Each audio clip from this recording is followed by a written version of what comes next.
இந்த வார்த்தைகளை நாங்கள் கேட்க உதவி செய்யணும். ஏன் எதுக்கு என்ன இருக்கீங்க பொறுத்தனையா ஒரு நாள் இன்னும் வைக்கிறது அப்படிங்களா? சரி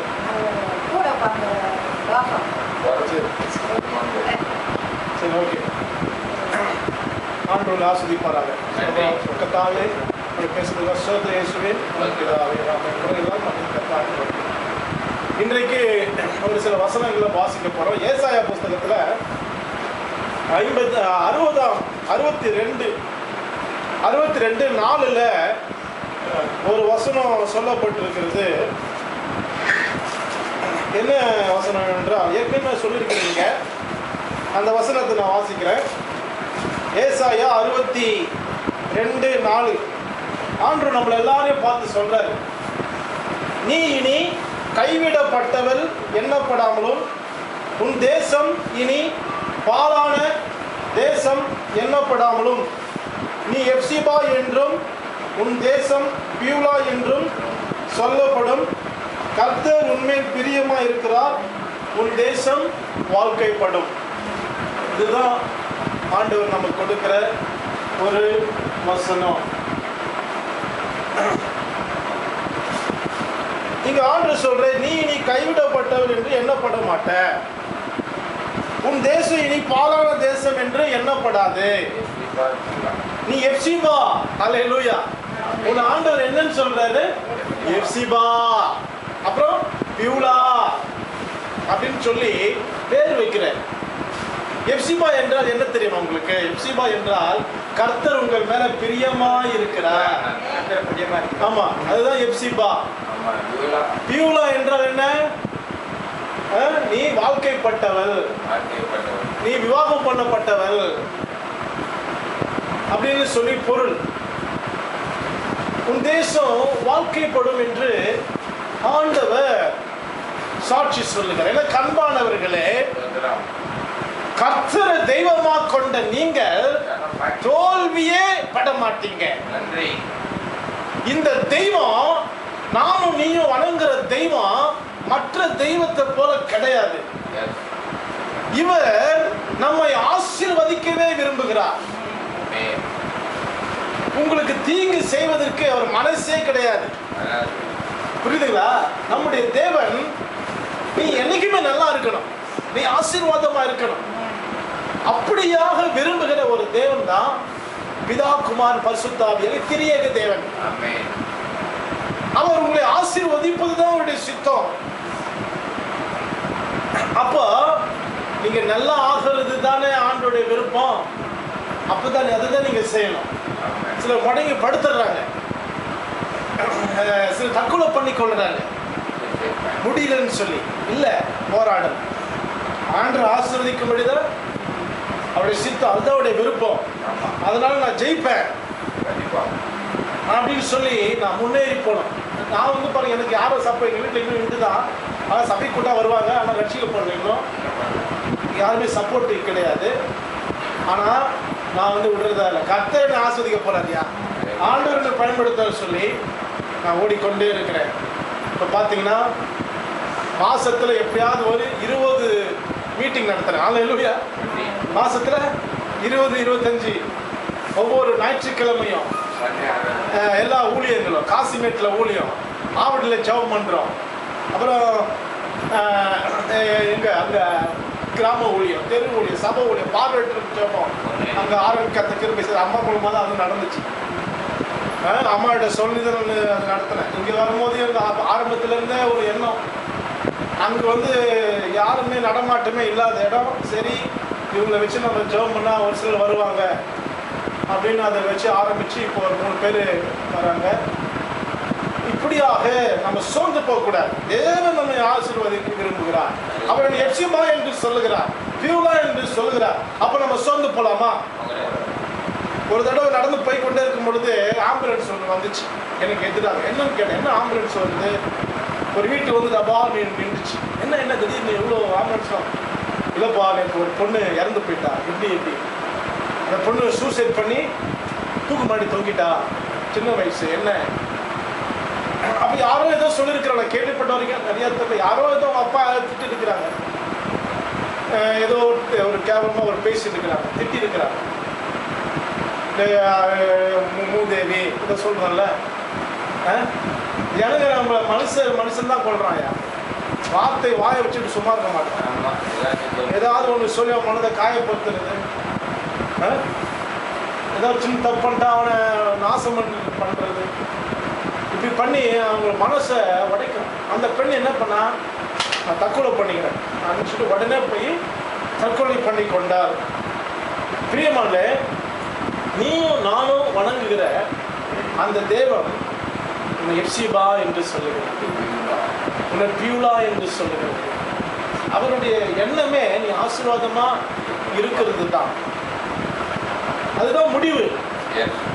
ஆரம்பத்தை பார்க்கணுமா, நடுவில் வர்ற முடிவை பார்க்கணுமா? எதை நீங்க பார்க்கணும் சொல்லுங்க? முடிவை தானே பார்க்கணும். ஐயா முடிவை பாரியா. முடிவு ஆசீர்வாதம், முடிவு சமாதானம், முடிவு சம்பூர்ணம், முடிவு திருப்தி, முடிவு ஆனந்த தைலம், முடிவு கர்த்தருடைய வீட்டில் நம்ம இருக்க போகிறோம். அப்போ நடுவுல ஏதோ கண்டு நீங்க பயப்படாதீங்க.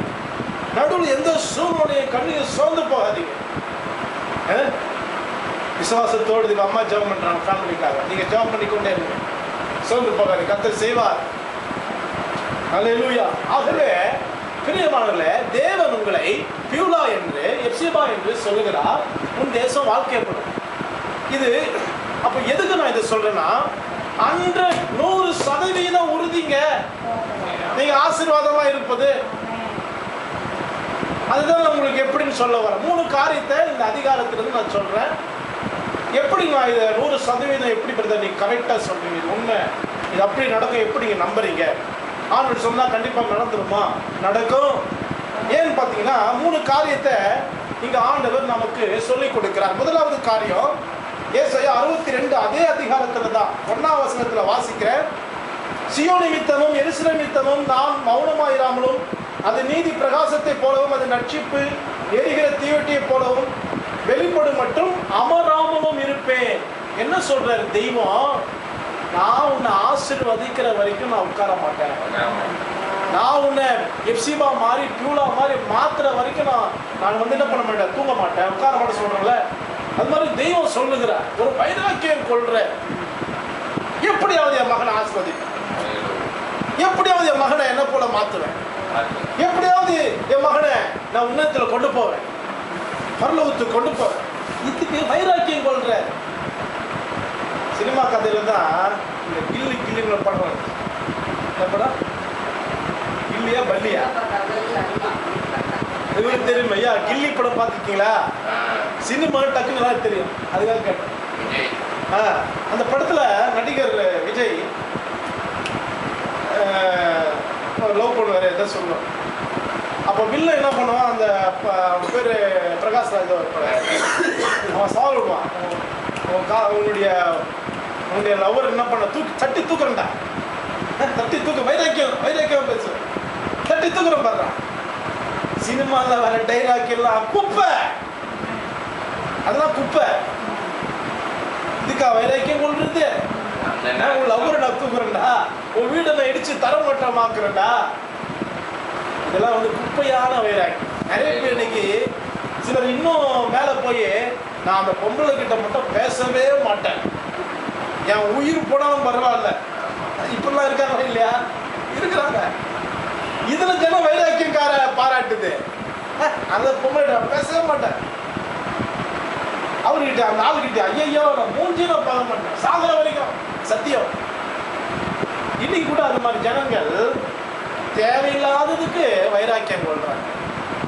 பிரியமானவர்களே, என் தெய்வம் எதுக்கு திரும்ப வைராக்கியம் கொள்றாரு? அவரு உன்னை அற்பமான உன்னை, சேற்றில் இருக்கிற உன்னை ராஜாவாக மாற்றி உன்னதங்கள்ல உன்னை கொண்டு போய் உட்கார வைப்பேன். இது சத்தியம், இதுதான் சத்தியம் சொல்லி தெய்வம் வைராக்கியம் கொள்றாரு. அப்ப நிச்சயமா செஞ்சு முடிப்பார்ல. சாதாரண அற்பமான நடிகையும் செஞ்சு முடிக்கிறார். இந்த ஆண்டவர் வைராக்கியம் கொண்டாருன்னா செய்யாமல் இருப்பாரோ? செய்வார். அதுக்கு தான் நீங்க பாத்தீங்கன்னா எல்லாவற்றையும் உங்களுக்கு அதை கொடுக்கிற, எல்லாவற்றையும் கொடுக்குறாரு. இப்போ நான் கப்பலில் நாங்கள் வேலை செய்கிறேன், ஏற்கனவே சொல்லியிருக்கிறேன். நான் கப்பலில் வந்து ஒரு 10 வருஷம் வேலை செஞ்சோம்னா, எனக்கு நைட்டில் எங்கன்னா வேலைன்னா கப்பல் மேலே போயிடுவேன். மேலே போயிட்டு அந்த பைனாக்குலர் ஒன்று கொடுப்பாங்க, எதிரில் வர இருட்டில் வர எதிர் கப்பல் எங்கெல்லாம் வருது சொல்லி பார்க்கணும். பார்த்து ரிப்போர்ட் சொல்லணும், இந்த கப்பல் இந்த டைரக்ஷனில் வருது, நம்ம கப்பலை வந்து நம்ம சேஃபாக கொண்டு போனோம். ஏன்னா கப்பல் வந்து சைக்கிள் பஸ் மாதிரிலாம் கிடையாது. கப்பல் இங்கிருந்து 300 மீட்டர் போய்கிட்டே இருக்கும், ஒரு தெரு சைஸு. அதுவே அதை ரொம்ப கேர்ஃபுல்லாக ஓட்டிக்கிட்டு போனோம். நைட்டில் அதுதான் வேலை. அப்போது நாங்கள் சேஃப்டியாக நாங்கள் என்ன சிங்கப்பூருக்கு போகிறோம். எங்கேருந்து இது மாதிரி தாய்லாந்துலேருந்து சிங்கப்பூருக்கு போகிறோம். எங்களுக்கு என்ன நோக்கம்னா, நாங்கள் கப்பலை எப்படியாவது என்ன பண்ணோம், சேஃபாக கொண்டு போய் நாங்கள் ஊரில் போய் சேர்க்கணும். அதுதான் எங்கள் வேலை. அதுக்கு நாங்கள் என்ன பண்ணுவோம், ஆழத்தை அறிகிறதுக்கு ஒரு கருவி வச்சிருக்கோம். ஆழம் எத்தனை ஆழம் இருக்குது அதுக்கு நாங்கள் பார்த்துக்கிட்டே வர்றதுக்கு ஒரு இன்ஸ்ட்ருமெண்ட் வச்சுருப்போம். அதுக்கு பேர் சோனார். என்னது? சோனார். ஆழத்தை அறிகிறதுக்கு சோனார் என்கிற ஒரு கருவி. அப்புறம் தூரத்தில் எதெல்லாம் வருது, ஒரு இங்கிருந்து ராயபுரத்தில் வருது, அதை கூட பார்க்க முடியும். அப்படிப்பட்ட கருவி நாங்கள் என்ன பண்ணியிருப்போம், அந்த கப்பல் ஓட்டுற இடத்துல வச்சிருப்போம். அதுக்கு பேர் ரேடார். என்னது? ரேடார். அப்புறம் காற்று அழுத்தம், இப்படி நிறைய இன்ஸ்ட்ருமெண்ட்டை வச்சிருப்போம். ஃபெயிலியரான என்ன பண்ண சொல்லி போட்டு வச்சிருப்போம். இப்படி எல்லாம் வச்சிருப்போம். ஏன்னா எப்படியாவது நாங்கள் போய் என்ன பண்ணோம், சேரணும், சேஃப்டியாக சேரணும். அதே மாதிரி தான் நம்முடைய தெய்வம் நீங்கள் பரலோகத்துக்கு வந்து சேருறதுக்காக நமக்கு பல காரியங்களை செஞ்சு வச்சிருக்கிறது. என்ன தெரியுமா? சாப்பாடு கொடுக்குறாரு. அல்லேலூயா. போறாரு இல்லையா சாப்பாடு? எதுக்கு போடுறாரு? நீ சாப்பிட்டு திருப்தி ஆகிட்டு என்னை நல்ல தேடணும், என்னை ஆராதிக்கணும். ஜீவனுக்கும் தேவ பக்திக்கும் வேண்டி எல்லாவற்றையும் அவர் கொடுக்கிறார். 2 பேதுல நாம் வாசிக்கிறோம். இன்னைக்கு சாப்பாடு போட இடமே இல்லை, எல்லா இடத்துலையும் இன்னைக்கு சாப்பாடு போடுறாங்க. இன்னைக்கு இங்கே கூட சாப்பாடு போடுறாங்க. சாப்பாடு இல்லாத இடம் இருக்கா? இல்லை. ஒரு காலத்தில் ஒரு டீ கூட கிடைக்காது எங்களுக்கு. ஒரு 20 வருஷம் முன்னாடி சபைக்கு வருது, ஜெபம் பண்ணும், ஆராதனை பண்ணும், போய்கிட்டே இருப்போம். அப்படியாப்பட்ட காலத்துல இருந்து நானும் வாழ்ந்தேன். 1996 2000 இது மாதிரி டைம்ல எங்க சாப்பாடு போட்டாங்க சபையில். இப்போதான் எங்க பார்த்தாலும் சாப்பாடு, எல்லா சபையிலும் இன்னைக்கு சாப்பாடுலாம் போடுறாங்க. எதுக்கு போடுறாங்க? நீங்க ஆண்டவரை தேடணும், கர்த்தரை தேடி அவருக்குள்ள வளரணும் என்பதற்காகத்தான். அப்பதான் நீங்க சாப்பிட்டு ஜீவிக்க முடியும். சாப்பிட்டு இங்கே படுத்து கீழே மயங்கி விழுட்டீங்கன்னா, அப்போ உங்களுக்கு தேவையானதை கடவுள் தருகிறார். தண்ணி, இப்படி பொருளாதார தேவைகளை சந்திக்கிறார். பணம் இல்லாத சூழ்நிலை என்ன பண்றாரு, பணத்தை கொடுக்கிறார். நல்லதுதான், ஆண்டவர் இவர் ஆசீர்வதிக்கணும். ஏன் நிற்கிறாருன்னா, இவர் வந்து உட்கார்ந்தா தூங்கிடுவார். அதான் இன்னைக்கு வைராக்கிய கொண்டுட்டார். நான் என்னைக்காவது இன்னைக்காவது ஆண்டவரோடு நான் இருக்க போறேன், ஒரு வைராக்கியம். இன்னைக்கு முழுவதும் நான் கர்த்தரை தரிசிக்க போறேன் முடிவு பண்ணிட்டதுனால அவர் பாருங்க, இப்போ தூங்காம வசனம் கேட்கிறாரு, பாட்டு பாருங்க. அல்லேலூயா. நீங்களும் இப்படிதான் வைராக்கி கொள்ளணும். என்னால் முடியல, அதை நீங்க விட்டு நான் நிற்பேன். புரியுதுங்களா? பிரியமானவர்களே, என் தெய்வம் உங்களுக்கு தேவையானதை இப்படிலாம் கொடுத்து உங்களை எப்படியாவது என்ன பண்ணணும், பரலோகத்துக்கு கொண்டு போகணும், சிங்காசனத்தில் உட்கார வைக்கணும் என்று வைராக்கியம் கொள்றார். தேவ பக்திக்கு வேண்டி எல்லாவற்றையும் கொடுக்கிறார். புரியுதுங்களா? அது மட்டும் இல்லாம விசுவாசத்தை உங்களுக்குள்ள என்ன பண்றாரு, உண்டு பண்றாரு. விசுவாசத்தை கொடுக்கிறதும் அவரு தான். புரியுதுங்களா? இப்போ நான் ஒரு வீட்டில் இருக்கிறேன், புரியுதுங்களா? ஒரு 10 நாய்க்குட்டியை வளர்க்குறேன். எத்தனை நாய்க்குட்டி? 10 நாய்க்குட்டி. 10 நாய்க்குட்டியை கூப்பிட்றேன், வாங்க. அவங்களுக்கு வந்து நான் விதவிதமாக பிரெட்டு, குலாப் ஜாமுனு, ஸ்வீட் இதெல்லாம் போடுறேன். 10 நாயும் நல்லா அடித்து நல்லா திருப்தியாக சாப்பிடுது. எல்லாம் சாப்பிட்டுட்டு அப்படியே குதிக்குது, விளையாடுது. சாப்பாடு முடிஞ்ச பிறகு 10ல் 2 10 8ல் போயிடுது. 8 என்ன பண்ணுது போயிடுது. ஆனால் அந்த 2 நாய் மட்டும் என்னையே சுற்றிக்கிட்டு என் மடியில் வந்து உட்காருது. ஏய் நாய் அப்படி போக சொன்னால் சொல்கிறத கேட்குது, ஏய் நாய் இப்படி போன்னு சொன்னால் கேட்குது. அப்போ எனக்கு அந்த 8 நாயை பிடிக்குமா 2 நாயை பிடிக்குமா? 2 நாய் பிடிக்கும். நான் போட்டதை ஒன்று சாப்பிட்டு அந்த நன்றியை காட்டுத. அந்த நாய் வந்து நான் சொல்கிறதை கேட்குது, என் மடியில் வந்து எனக்கு அன்பு காட்டுத. எனக்கு அது பிடிக்கும். உடனே நான் என்ன பண்ணுறேன், ஃபஸ்ட்டு இதை எப்படியாவது நான் என் கூடயே வச்சுக்கணும்னு ஆசைப்படுவேன். அல்லேலூயா. ஆமாம், அதுக்கு அது 8 நாய் வருதுங்களா, அது வரும் போகும், அதை கழட்டி விட்டுருவேன். அதை பற்றி நன்றி மனசில் அது வருதா, சரி சாப்பிட்டு போயினே இருப்பேன். ஆனால் இந்த 2 பேர் மட்டும் நான் கவனம் வச்சுக்கிட்டே இருப்பேன். அதுக்கு இன்னும் நான் என்ன பண்ணுவேன், ட்ரைனிங் கொடுப்பேன். ஏன் அது என் கூட இருக்கணும்னா என்ன மாதிரியே அதுவும் அன்பு செய்யணும்ல, என்ன மாதிரியே அதுவும் பாசம் காட்டணும்ல, என்ன மாதிரியே அதுவும் நன்மை செய்யணும்ல, அப்போதான் கூட இருக்க முடியும். அதனால அந்த எஜமான் அந்த நாயை ட்ரெயின் அப் பண்ணுறாரு, அதற்கு தேவையானதெல்லாம் கொடுக்குறாரு. இதுதாங்க நம்முடைய தெய்வமும். 10 பேர் நம்ம வந்தோம் ஆண்டுக்குள்ள, 8 பேர் போயிட்டான். நீங்களும் நானும் தான் சபையில் நின்று ஆண்டு மேலே அன்பு காட்டணும். ஆண்டு ரொம்ப பிடிச்சி போச்சு, இவங்க என் மேலே அன்பாக இருக்கிறாங்க. தேவன் என்ன பண்ணுச்சு, நமக்கு இன்னும் அபிஷேகத்தை கொடுத்தார், விசுவாசத்தை கொடுத்தார், வல்லமையை கொடுத்தார். அவரை மாதிரி மாற்றுவதற்கு தெய்வம் என்ன பண்ணாரு, எல்லாவற்றையும் அவர் கொடுக்கிறார். இதுதான் பைபிள்ல வசனம் இருக்கிறது. அற்புதம் செய்யறாரு. நம்ம கூட சாட்சி சொன்னார், கூட சாட்சி சொன்னார், அற்புதம் செய்கிறார். எதுக்கு இதெல்லாம் செய்யறாரு? நான் இருக்கிற மகனே, நான் இருக்கிற பயப்படாத, நான் உன்னை எப்படியாவது ஆளாக்குவேன், நான் உன்னை எப்படியாவது ஆசீர்வதிப்பேன். இந்த உலகத்துக்குரிய ஆசீர்வாதம் ஏன்பா நீ ஆசைப்படுற? உன்னதமான ஆசீர்வாதம் வச்சிருக்கிற. உலகத்துக்குரிய ஆசீர்வாதமும் நான் கொடுப்பேன், உன்னதமான ஆசீர்வாதமும் நான் கொடுப்பேன் அப்படின்னு சொல்லி தெய்வம் வைராக்கியம் கொண்டு நமக்கு தேவையான எல்லாவற்றையும் அவர் என்ன பண்றாரு, செய்கிறார். தப்பு பண்ணிடுறோம், அப்ப தப்பு பண்ணி அடிச்சு தலையை துண்டிச்சிடுறாரா? திரும்ப கொடுக்கிறாருல்ல, மன்னிப்பு கொடுக்கிறாருல்ல, அதுதான் என் தெய்வம். பைபிள்ல ஃபுல்லா வாசிச்சு பாருங்க. ஒரு மரம் வளர்ந்து கனியே கொடுக்க மாட்டேங்குது. லூக்கா 13 வாசிக்கிறோம். அத்திமரம் அத்திமரத்துல ஒரு படிச்சு பார்க்கணும், டைம் இல்லை, அதனால நான் சுருக்கமா சொல்றேன். அந்த மரத்துல சரி அத்திமரமே வச்சுக்கணும் ஒரு பேச்சு. அத்திமரம் போட்டு 1 வருஷம் போட்டு தண்ணி ஊத்துறாரு, எல்லாம் பண்றாரு, கனியே வரல. சோர்ந்து போய், ஐயா 1 வருஷம் நான் தண்ணி ஊத்துனேன். அந்த வேலைக்காரன் வந்து எஜமான்ட்ட சொல்றான், நீங்க சொல்லி வச்சீங்க ஐயா அந்த மரம், ஆனா 1 வருஷம் எந்த கனியும் கொடுக்கல, என்ன பண்ணலாம், இதை வெட்டி போடலாமா அப்படின்னு எஜமான் என்ன பண்றாங்க. சொன்ன உடனே எஜமான் வெட்டி போட்டு சொன்னான். உடனே இந்த வேலைக்காரன் சொன்னான், இல்லைங்கய்யா இன்னும் 1 வருஷம், ஒரு வருஷம் டைம் கொடுங்கய்யா, நான் நல்லா இன்னும் எரு போடுவேன், நல்லா தண்ணி கொடுப்பேன், அது இன்னும் வளர்ந்துதான் நான் பார்ப்பேன்.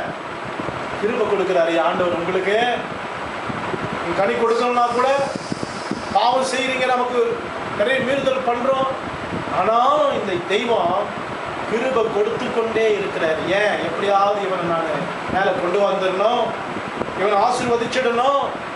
இதுதான் என் தெய்வம் செய்கிற ஒரு காரியம். நிச்சயமா அவர் இதெல்லாம் செய்யறாருன்னா அவருடைய எண்ணம்லாம் உங்களை ஆசீர்வாதமா வச்சு இருக்கிறது தான். அதனால ஆண்டவர் ஒருபோதும் குற்றம் சொல்லாதீங்க. ஆண்டு ஆசீர்வதிக்கல, எனக்கு எல்லாம் தரல, ஆண்டு உங்களை ஆசீர்வாதம் வச்சுட்டு இருக்கேன். நமது பேரை ஜீவ புஸ்தகத்துல அதை விட என்ன ஆசீர்வாதம் உங்களுக்கு வேணும்? உங்க பேரே ஜீவ புஸ்தகத்தில் எழுதி வச்சிருக்கேன். அம்மா நீங்களாம் ரட்சிக்கப்படணும், இயேசுவை ஏற்றுக்கொள்ளணும். உங்களுக்காக இயேசு மரிச்சார், ரத்தம் சிந்தினாரு. நீங்க அவரை ஏற்றுக்கொண்டு அவர் இடத்துல வந்தீங்கன்னா உங்க பேர் ஆண்டு என்ன பண்ணுவாரு, ஜீவ புஸ்தகத்துல எழுதுவார். ஜீவ புஸ்தகம் என்றால் என்னென்னைக்குமே உயிரோடு இருக்குவதற்கான நித்திய ஜீவன் கொடுக்கும்படியான ஒரு புஸ்தகம். அந்த புஸ்தகத்தில் உங்கள் பேர் இருக்குதா? இல்லைன்னா இன்றைக்கே உங்களை ஒப்பு கொடுங்க, இயேசுவை ஏற்றுக்கொள்ளுங்க, ஒரு ஞானஸ்நானம் ஏற்றுக்கொண்டு கர்த்தரோடு ஐக்கியமாகி அந்த வாழ்க்கையை நீங்கள் வாழுங்க. அல்லேலூயா, அல்லேலூயா. இப்படியாகத்தான் என் ஆண்டவர் விசுவாசத்தை, விருப்பத்தை உங்களை உண்டு பண்ணுறாரு, நயங்காற்ற. ஓசியாவில் வாசிக்கிறோம், காதலன் ஒரு அம்மா இந்த பேரை சொன்னோன்னு எனக்கு திட்டுறாங்க. என்ன பேசக்கூடாத வார்த்தைலாம் பேசிட்டீங்க, என்னென்ன வார்த்தை? காதலின்னு சொல்லிட்டீங்களே ஐயா. இல்லை, அந்த வார்த்தைலாம் சபையில் பேசக்கூடாது. பேசலாமா? பேசக்கூடாது ஐயா. ஏதாவது தப்பு இருக்கா? காதலின்னு ஒரு காதலின்னு சொன்னாதான் அவங்களுக்கு புரியும்.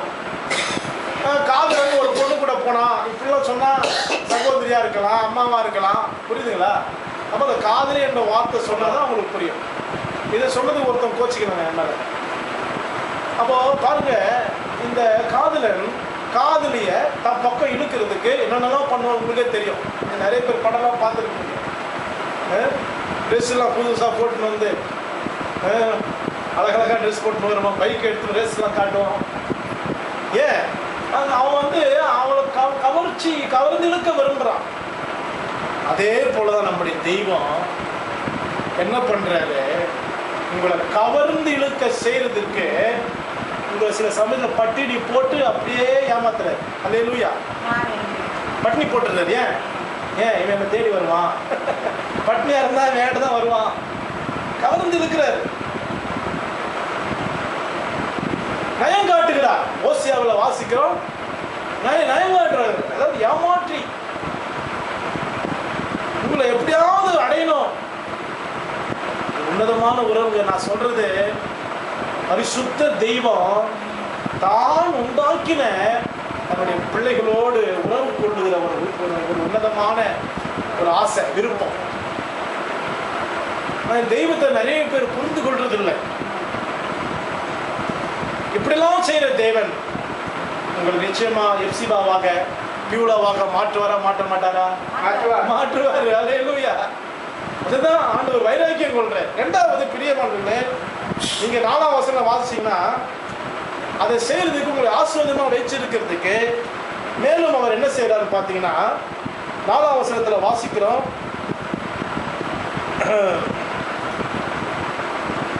எருசலேமே, 6ஆம் வசனம், உன் மதில்கள் மேல் பகல் முழுவதும் ராம் முழுவதும் ஒரு காலம் மௌனமாயிராத ஜாமக்காரரை கட்டளையிடுகிறேன். கர்த்தரை பிரஸ்தாபம் பண்ணுவதில்லை, நீங்கள் அமெரிக்கையா இருக்கலாகாது. 2வது ஆண்டு என்ன செய்யறாருன்னா, நீங்க எப்படியாவது ஆசீர்வாதமா இருக்கணும், பரலோகத்துக்கு வரணும், குடும்பமாக சமாதானமா வாழணும் என்பதற்காக ஊழியக்காரர்களை கொடுக்கிறார். அல்லேலூயா. யாரை கொடுக்கிறாரு? ஊழியக்காரனை உங்களுக்கு கொடுக்கிறாரியா. தன்னுடைய ஊழியக்காரனை. இப்போ நான் இங்கே வந்திருக்கிறேன், இப்போ அம்மா இருக்கிறாங்க. ஏன்? உங்களுக்காக பரிந்து பேசி ஜெபிக்கிறதுக்கு, வசனத்தை சொல்றதுக்கு. சொல்ல அப்படா அடிக்கிறேன் ஆண்டு, நான் திருத்துறோ ஓடுறேன். நீங்க என்ன கேட்டா, ராயபுரத்திலிருந்து பொன்னேரி வரைக்கும் நான் போறேன், பைக்லயே போறேன், பெட்ரோல் போட்டுன்னு போறேன். பெட்ரோல் வந்து 250, பெட்ரோல் வேலை ஏறிச்சு. 250 ரூபா போட்டால் தான் போயிட்டு வர முடியும். காலையில் போகிறேன் நான் 5 மணிக்கெலாம் எழுந்து பொன்னேரி 40 கிலோமீட்டருங்க. அவ்வளோ தூரம் போயிட்டு 2 சபையில் ஊழியம் பண்ணுவேன். ஊழியம் பண்ணிவிட்டு அங்கேயே தங்கியிருப்பேன். தங்கிட்ட பிறகு ஒரு 6 பேர் சாயங்காலம் வருவாங்க. அதில் 2 பேர், ஒருத்தர் இப்படி இருப்பார், வயிறு இவ்வளோ பெரிய வயிறு, இன்னொருத்தர். ஆதியாகமம் 22 அதிகாரத்தில் இந்த காரியங்களை நாம் வாசிக்கிறோம். ஆபிரகாமை தேவன் அழைத்து நான் உன்னை ஆசீர்வதிப்பேன் என்று சொல்லுகிறார். ஆசீர்வதிப்பேன் என்று சொன்ன தேவன் என்ன செஞ்சாரு? தனது பேரிலே ஆணையிட்டு, நான் உன்னை என் பேர்ல நான் ஆணையிடுறேன்ப்பா, நிச்சயமா நான் என்ன செய்வேன், உன்னை ஆசீர்வதிப்பேன் என்று சத்தியம் பண்ணுகிறார். அப்ப சத்தியம் பண்ற தேவன் நிச்சயமா உங்களை ஆசீர்வதிப்பாரா? ஆஸ்வதிக்க மாட்டாரா? ஆசீர்வதிப்பார். ஆமா, புரியுதுங்களா? அதுதான் இன்றைக்கு செய்தி. எப்சிபா என்றும் பியூலா என்றும் தேவன் சொல்றது மட்டும் இல்லை, அவர் என்ன பண்ணுகிறார்? வைராக்கியம் கொண்டு உங்களுக்கு தேவையான எல்லாவற்றையும் அவர் கொடுக்கிறாரு. ஊழியக்காரர்களையும் கொடுக்கிறாரு. போதா குறைக்கு தனது பேரிலே ஆணையிட்டு சத்தியம் பண்ணி நான் உன்னை பரலோகத்துக்கு கொண்டு போவேன், ஆஸ்வதிப்பேன், பூமிக்குரிய ஆசீர்வாதம் தருவேன் என்று அவர் சொல்லுகிறார். அல்லேலூயா. ஆகவே விசுவாசத்தோடு நீங்களும் இந்த இயேசுவை பின்பற்றுங்க. ஆண்டவரை நம்பி வாங்க. நீங்க ஆண்டு ஒருபோதும் உங்களை கைவிடவே மாட்டார். அல்லேலூயா, அல்லேலூயா. கர்த்தர் இந்த வசனங்களை ஆசீர்வதிப்பாராக. ஆமென், ஆமென். கர்த்தாவே உங்களை ஸ்தோத்திரிக்கிறோம். இந்த வசனத்துக்காக நன்றி. ஆண்டவரே, நீ எப்படிப்பட்டவர் என்பதை நாங்கள் படிச்ச ஆண்டவரே, நீர் எங்களை ஆசீர்வதிக்கவே ஆசீர்வாதமாக வைக்க சித்தம் கொண்டு அதன் மூலம் எங்களோட பேசி எங்களை நம்ப வைத்தக்காக நன்றி. தொடர்ந்து எங்களை வாழ்க்கை எல்லா துதிக்கிற மகிமை உமக்கே செலுத்துகிறோம். மீட்பர் இயேசு கிறிஸ்துவும் ஜெபிக்கிற நல்ல பிதாவே. ஆமென், ஆமென். இல்லை, தொடர்ந்து